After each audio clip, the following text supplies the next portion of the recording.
하늘빛교 성도 여러분, 그동안 다 편안하셨습니까? 지난 7주간 동안 우리가 사순절을 잘 지냈습니다. 그리고 코비드-19로부터 많이 힘들었지만은 이제 이번 5일부터는 옐로 등급으로 내려가게 되죠.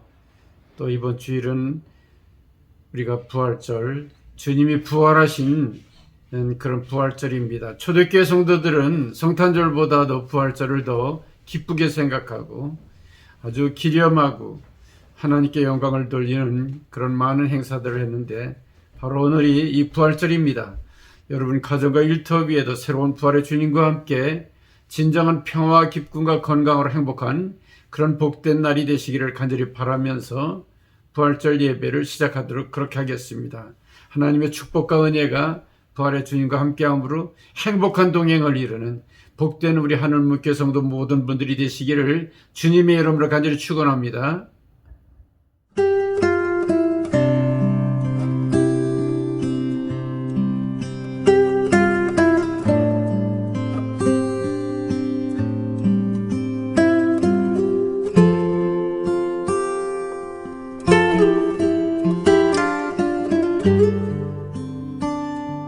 오늘 주시는 하나님 말씀은 요한복음 20장 11절 말씀.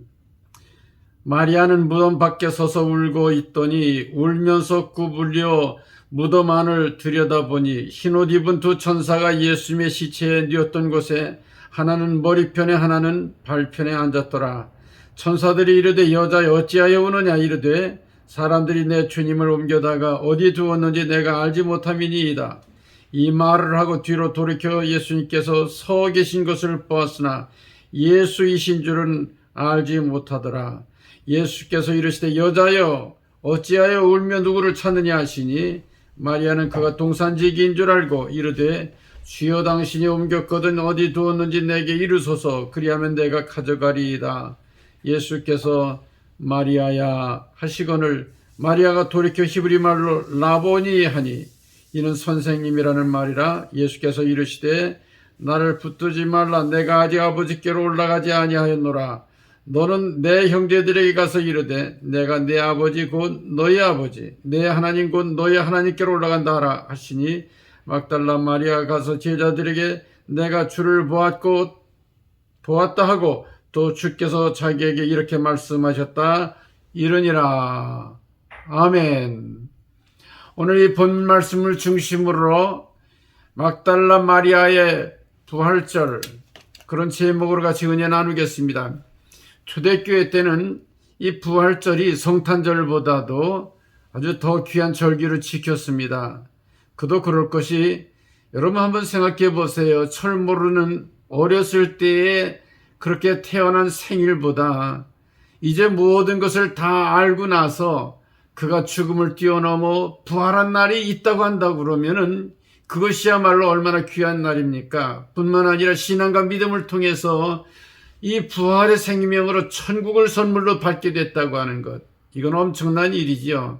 그런데 요새는 어때요? 정말 부활절보다 성탄절이 더 절기가 큰 절기고 심지어는 이 세상 사람들은 할로윈 데이를 더 부활절보다도 큰 명절처럼 지키고 있는 건 얼마나 우리 마음을 아프게 하는지 몰라요. 얼마 전 워싱턴 상원 의원으로 또 교수로 또 상원의 그 부의장으로 그렇게 일을 했던 신호범 그런 의원의 자서전을 읽을 기회가 있었는데 사랑하며 섬기며 그런 주제를 가지고 그렇게 글을 쓴 자서전입니다. 그는 경기도 파주 금촌이라고 하는 곳에 아버지는 알코올 중독, 어머니는 아버지가 자녀들을 낳고 책임을 안 지니까 정말 근근히 그렇게 장사를 해가지고 먹고 사는 그런 가정에 태어났는데 뜻하지 않게 4살 때에 동상을 남겨두고 어머니가 유방암으로 세상을 떠났어요. 아버지는 알코올 중독이 돼가지고 애들 낳고 그러고서는 책임을 지지 않아 외할머니 집에 맡겨진 바 됐다는 거죠. 외할머니 집에서 정말 천덕꾸러기처럼 그렇게 지내다가 한 2년쯤 됐을 때 6살 때에 자기 조카들이 그 외숙모가 그 아이들만 엿 같은 거 먹을 것만 그 아이들만 주니까 그렇게 맛있는 엿을 좀 뺏어 먹다가 그렇게 구박을 당해가지고 피를 흘리면서 집에서 쫓겨나가게 됐죠. 정말 부모도 없이 6.25 때가 됐을 그런 전시 상황에 갈 곳이 없어 거리에 뛰도는 그런 아주 거지와 같은 그런 신세가 되었습니다. 그는 생각하기를 과연 엿이 무언가, 정말 인생이 무언가, 자기가 이렇게 버려진 인생으로 산다고 하는 것이 얼마나 비참하다고 하는 것을 깨달아 알고 정말 그가 어떻게 해서라도 내가 돈을 잘 벌어서 엿을 마음대로 좀 먹을 수 있었으면 좋겠다. 그러기 위해서는 공부를 해야지 이런 마음을 갖게 된 거죠. 그는 서울로 올라와 결국 서울역 안에 지하철에서 그 홈리스와 같은 생활을 하게 되면서 한 친구를 만나게 됐습니다. 자기 또래 친구와 함께 그렇게 구걸을 하러 다니고 그러고 이제 밤에는 그 지하철에 지하도에 와가지고 거기서 자는데 어느 날 보니까는 자기 친구와 함께 잤는데 그 친구가 차짓한 시체로 변하게 된 거예요. 그랬을 때 나는 이 친구처럼 죽어서는 안 되지. 내가 못 산 거를 내가 두 몫을 살아야 되겠다. 이런 의지를 가지고서 불타는 의지로 더 열심히 살아야 되겠다는 그런 마음을 갖게 된 거죠. 여러분 인생이라고 하는 어떤 사건에 대해서 어떻게 반응하느냐에 따라서 그의 진로가 바꿔지는 겁니다. 믿음을 가지고 긍정적으로 반응하게 되면 성공적인 삶을 가져오게 되는데 이 시노비엠이라고 하는 그 소년에게는 이런 마음이 있었던 거예요. 마침 지나가던 그런 미군 차에 먹을 것을 달라고 그렇게 애걸복걸하다가 어떤 미군이 손을 내밀어서 그를 추락 안으로 데리고 갑니다. 그리고 미군 부대 하우스보이 역할을 하게 되죠.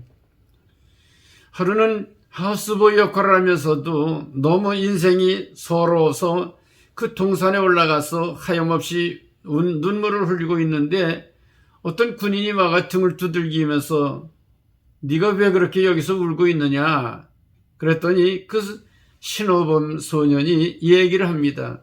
내가 여기 와가지고 정말 이렇게 소년의 젊은 때에 이런 생활을 해서 되겠는가 너무 서러워가지고 그래서 아무도 없는 이런 상황 가운데 정말 갈 바를 모르겠습니다. 그랬더니 그 군인이 그러면 네가 내 아들을 할 수 있겠는가? 그렇다고 그러면 얼마나 좋습니까? 결국은 그분의 양자로 들어가게 되죠. 그리고 정말 아버지는 자기를 버렸지만 양자 아버지가 그를 잘 케어하고 그 양자 아버지가 믿고 있는 예수님을 구주로 영접하고 예수님을 구주 영접하게 되니까 하나님 아버지를 섬기게 되고 그래가지고 새롭게 그 인생이 하나씩 회복되어 나가는 그런 경험을 갖게 됐습니다.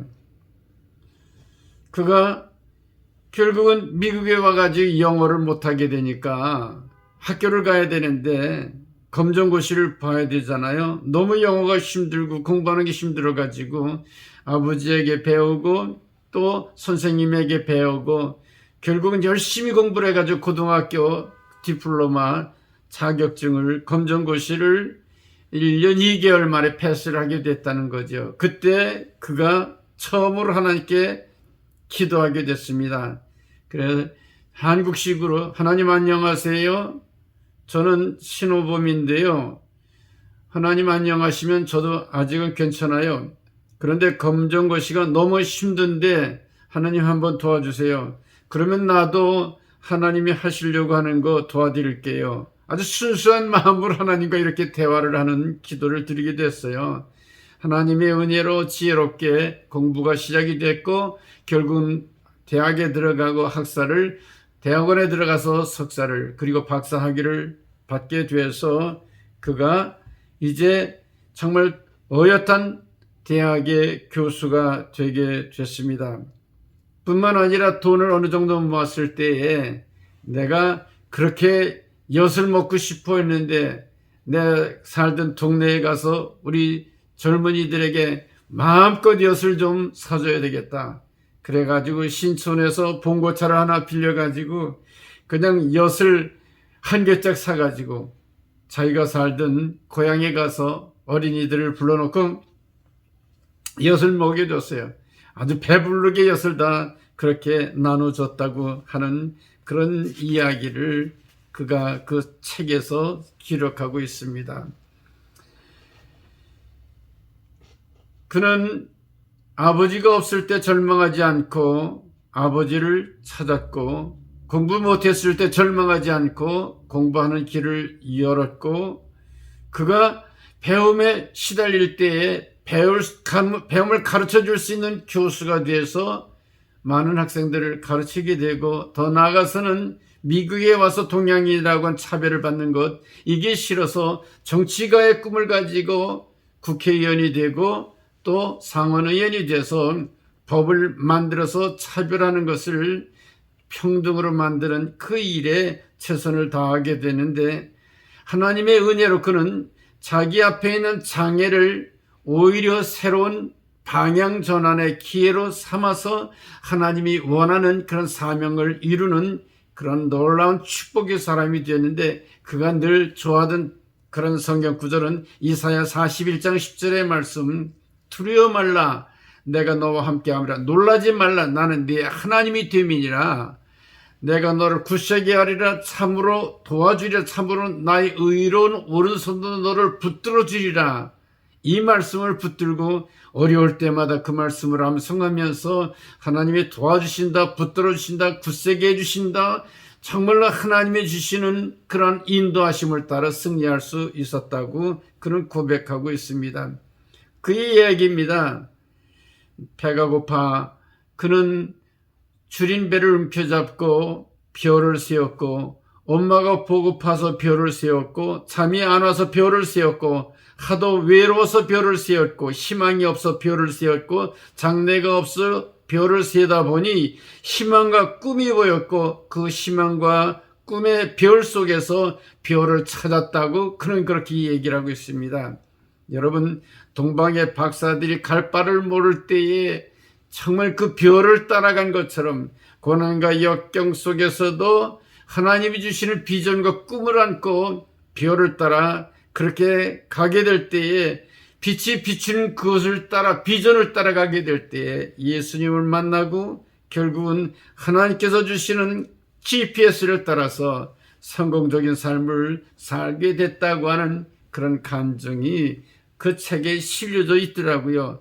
사랑하는 성도 여러분, 오늘 부활절 아침 우리가 정말 사순절의 긴 터널, 지난 1년간에 정말 그렇게 단절된 그런 생활과 같은 그런 팬데믹 가운데서 우리가 하나님께서 주시는 새로운 빛을 보는 것과 같은 새로운 도전의 이런 부활절 후의 생활이 저와 여러분의 생활이 되어야 하는데, 오늘 성경 본문에 나오는 막달라 마리아라고 하는 이 여인, 예수님의 가장 신실한 여자 제자인데, 정말 그가 이런 여자 제자가 될 때까지 그녀는 어떻게 신앙과 믿음을 회복시켜 나갔는가. 첫째로 막달라 마리아는 모든 면에서 소외되고 고통당하고 버려진 자와 같은 그러한 형편 가운데 찾아오신 예수님을 분명히 믿고 믿음으로 그가 주님을 구주로 영접하여 주님의 제자가 된 거죠.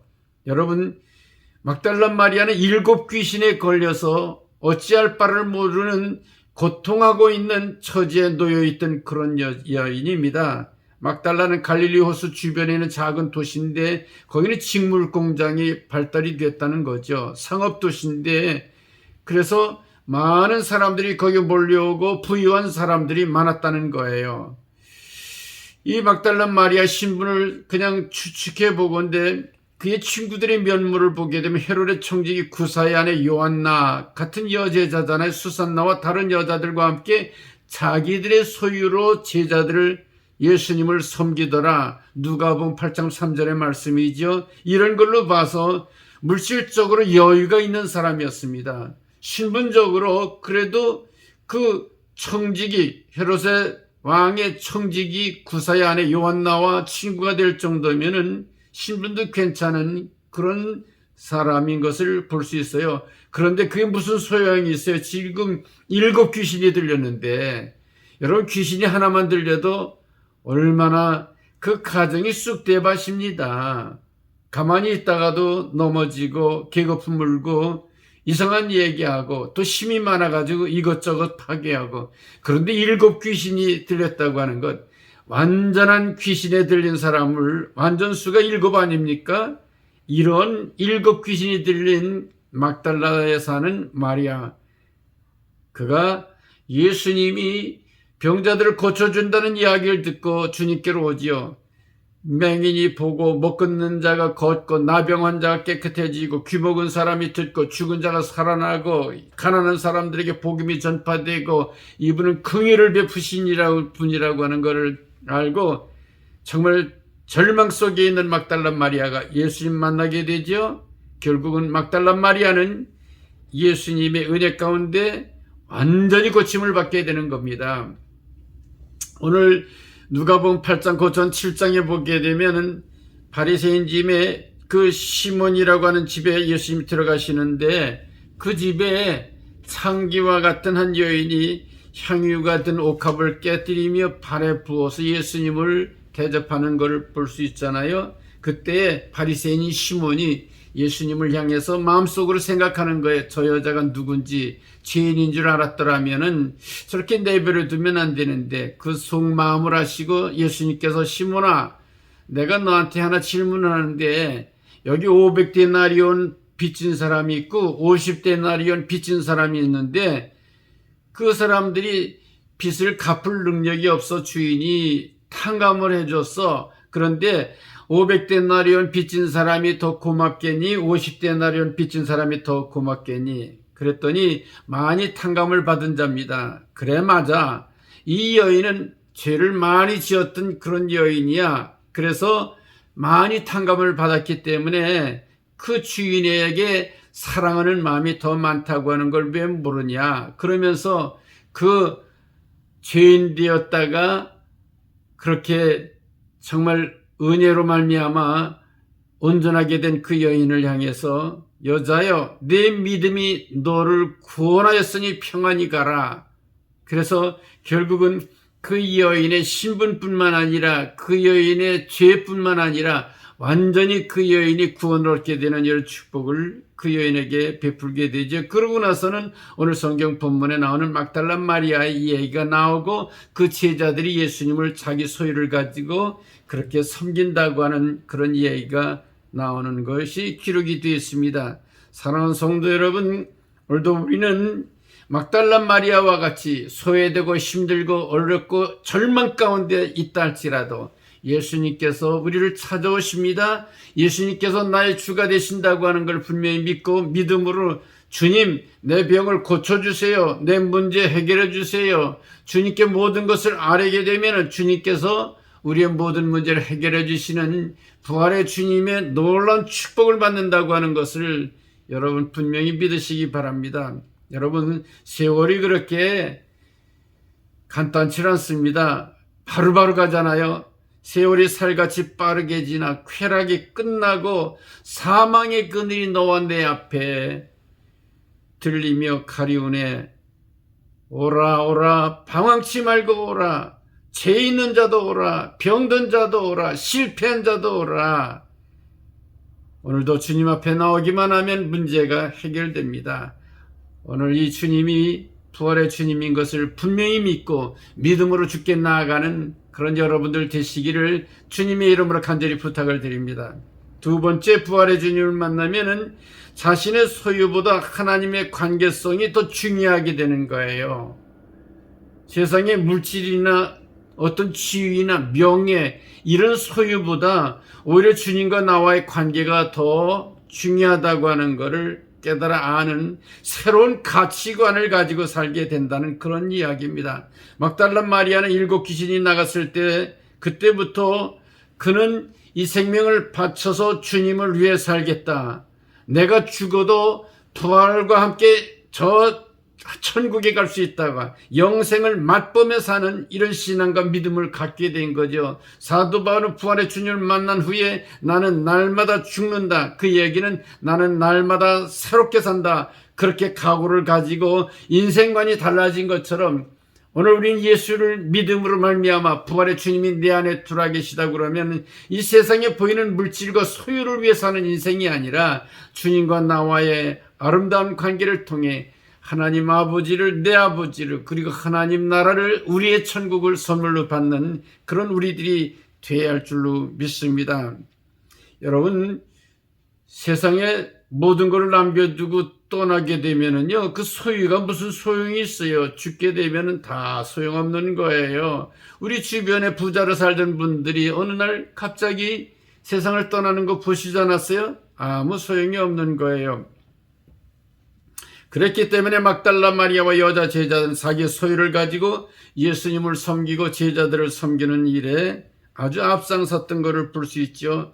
예수님 십자가 달려들었을 때 다른 제자들은 다 흩어졌어요. 그러나 요한복음 19장 25절에 보면 예수님의 십자가 곁에는 그의 어머니 마리아와 이모 글로바의 아내 마리아와 그리고 막달라 마리아가 거기에 있었다고 그렇게 성경은 기록하고 있어요. 그리고 오늘 성경 본문에 안식 후 첫날 새벽에 예수님 무덤을 찾아와서 돌에 그 문이 덮여 있었는데 옮겨진 것을 보고 깜짝 놀래가지고 다시 뛰어서 제자들 베드로와 요한에게 가서 말하죠. 그래가지고 함께 와서 확인해 보니까 빈 무덤이잖아요. 이게 어떻게 된 것인가? 누가 예수님 시체를 가져갔는가? 그러고 있을 때에 천사들에게 당신들이 이 우리 예수님의 시체를 가져갔으면 좀 알려주십시오. 내가 가져다가 그렇게 향유를 붓고 장례를 하려고 합니다. 그런 이야기를 나누고 있을 때 뒤에서 예수님께서 마리아야, 깜짝 놀라 뒤를 돌아보니까 예수님이잖아요. 라보니요, 선생님 하고 예수님 부르게 되죠. 그럴 때 예수님께서 너는 내 형제들에게 가서 내가 내 아버지 곧 너의 아버지, 내 하나님 곧 너의 하나님, 하나님께로 올라간다. 그 얘기를 전하도록 하라. 그 얘기는 뭐예요? 내 아버지가 내 아버지고 나의 하나님이 너의 하나님. 네가 나를 부활의 구주로 믿었기 때문에 내 아버지가 네 아버지야. 나의 하나님이 너의 하나님이야. 완전히 예수 그리스도 안에서 한 형제와 자매가 되는 이런 축복을 얻게 되는 거죠. 결국은 예수를 구주로 영접한 부활의 예수님과 함께 있는 그런 성도들은 하나님 나라를 선물로 값없이 받게 된단 말이에요. 완전히 가치 기준이 달라지는 거예요. 우리는 마태복음 13장 45절에 보면 천국은 마치 좋은 진주를 구하는 장사와 같으니 극히 값진 진주 하나를 발견하며 가서 자기의 소유를 다 팔아 그 진주를 사니라. 진주가 뭐라고요? 천국과 같은데 이 천국은 좋은 진주와 같은데 장사가 극히 좋은 친구를 발견하기에 소유를 다 팔아 그 진주를 사는 것과 똑같이 우리의 세상에 다른 모든 것을 다 포기한다 할지라도 천국을 소유한다 그러면 그것이 가장 값지다고 하는 것을 예수님께서 천국을 비유로 말씀하실 때 이 말씀을 하고 계시지요. 자, 막달라 마리아는 진주와 같은 천국을 사기 위해 자기의 소유, 자기의 생명, 자기의 어떤 위험 부담 다 무릅쓰고 정말로 귀중한 상품을 가지고 예수님 무덤을 찾아와 결국 부활의 주님을 만나게 되는데 이렇게 믿음으로 주님을 찾아오는 막달라 마리아를 향해서 나의 하나님은 너의 하나님, 나의 아버지는 너의 아버지라고 분명하게 말씀해 주시고 그리고 내가 정말 이 하나님 아버지께로 올라가는데 내 아버지가 정말 나의 아버지고 내 하나님이 나의 하나님이면은 내가 있는 천국에 너를 위해 처소를 예비하러 가는데 너도 오게 될 거라고 이렇게 천국을 선물로 받게 되는 이런 축복을 받게 되는 것을 여러분 분명히 믿으시기 바랍니다. 오늘도 우리는 주님을 부활의 주님을 모셔드림으로 말미암아 내 안에 예수님이 함께 하시고 이제 마음속에 천국이 이루어지고 가정에 천국이 이루어지고 교회 천국이 이루어지고 세상을 떠날 때 영원한 천국을 선물로 받는 복된 하나님의 자녀들로 살아가는 이런 축복의 성도들이 되시기를 주의 이름으로 간절히 축원합니다. 마지막으로 막달라 마리아는 한결같이 주님을 사랑한, 그래서 주님으로부터 최초의 보냄을 받은 사도가, 여성 사도가 된 분이 바로 막달라 마리아입니다. 사명을 가져서 그렇게 정말 밖으로 나가 복음을 전하는 사람을 사도라고, 보냄을 받은 자라고 하는 그런 얘기 아닙니까? 그런데 사도들에게 정말 이런 사도된 것을 전하는 사명을 이 막달라 마리아에게 예수님께서 처음 만나서 말씀해 주시는 거예요. 너의 형제들에게 가서 내 부활을 증거하도록 해라. 나의 아버지가 너의 아버지, 내 하나님은 너의 하나님, 그리고 내가 하나님 나라로 아버지께로 가야 된다고 하는 걸 전할 수 있도록 해라. 이렇게 막달라 마리아에게, 다른 사도들에게 이런 주님이 하신 말씀을 전하라고 보냄을 받았잖아요. 그러니까 이 막달라 마리아는 사도 중에 사도로서 사명을 감당하게 됐다는 그런 이야기예요. 자, 부활하신 후에 사도들에게 사명을 전하는 이 사도들의 대표로 이렇게 막달라 마리아가 뽑힘을 받은 거죠. 부활절을 맞이해서 한결같이 예수님을 사랑하고 천국을 사모하는 막달라 마리아가 정말 이 시대에 우리에게 꼭 필요하고 그리워지는 그런 계절이 왔습니다. 어제도 우리 KCBC 기독교 방송에서 행복한 동행 순서 있는 거 여러분 아시죠? 토요일날 3시에서부터 6시까지, 주일날 재방송은 5시에서부터 7시까지 이렇게 우리가 재방송을 하는데, 그 방송 순서에 울타리 선교의 나주영 목사님을 초청해서 서로 대담하는 그런 간증 시간을 가졌어요. 그분의 얘기를 빌리니까 22년간 홈레스 사역을 하루도 빠지지 않고 많은 사람들에게 먹을 것을 나눠주고 입을 것을 가져다주고 봉사하는 일을 계속해 왔다고 그래요. 그분 얘기를 빌리면은 목사님 그 사람들이 저보고 막 달라고 그래요. 막 달라고 그래요. 그래서 제가 그랬어요. 막달라 마리아구만. 그런 얘기를 했어요.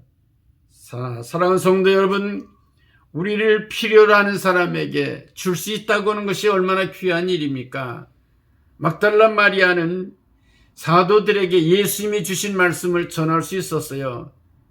또 이제 전승에 의하면은 프랑스 그쪽에 가서 마지막에 복음을 전하다가 세상을 떠났다고 하는 그런 전설을 우리가 볼 수가 있지요. 사랑하는 성도 여러분, 주님께서 이 부활절에 우리들에게 귀한 복음의 말씀을 주셨습니다. 자, 절망과 좌절에 빠진 사람들에게 이 예수 그리스도의 복음을 가지고 그들에게 새로운 소망을 가질 수 있도록 이 복음을 전하는 일을 저희들이 감당해야 됩니다. 그러기 위해서는 주님께서 날마다 우리들에게 날마다 큰 은혜를 베풀어 주셔야 됩니다. 그래서 그리스도의 제자로서 사명감을 가지고 세상의 소유를 위해서 하는 것이 아니라 하나님의 제자된 것, 하나님의 백성된 하나님의 자녀된 것을 기뻐하면서 천국을 함께 나누며 사는 이런 축복의 자녀들이 되어야 합니다. 바로 이 사명을 우리에게 주셨으니 하나님께서 원하시는 그런 일에 충성하고 헌신하고 봉사하는데 막달라 마리아와 같이 죽음의 자리, 순교의 자리까지도 한결같은 사랑을 가지고 이 복음을 전해서 하나님께 영광을 돌리는 이런 복된 하나님의 일꾼들이 되시기를 주님의 이름으로 간절히 축원드립니다. 첫 번째 부활절에 막달라 마리아와 같이 오늘 이 부활절 아침에 정말로 주님께서 주신 사명을 잘 감당하고 하나님께 영광, 우리에겐 축복과 은혜가 넘치는 기쁘고 행복한 하나님의 자녀들로 살아가시기를 주님의 이름으로 간절히 축원합니다. 축원드립니다. 기도하겠습니다. 아버지 하나님 은혜를 감사드린다. 귀한 말씀을 통해서 저희들에게 새로운 도전을 주셨습니다.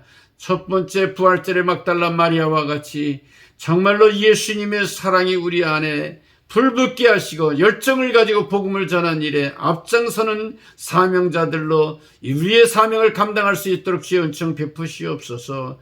주 예수 그리스도의 이름으로 간절히 기도드리옵나이다. 아멘.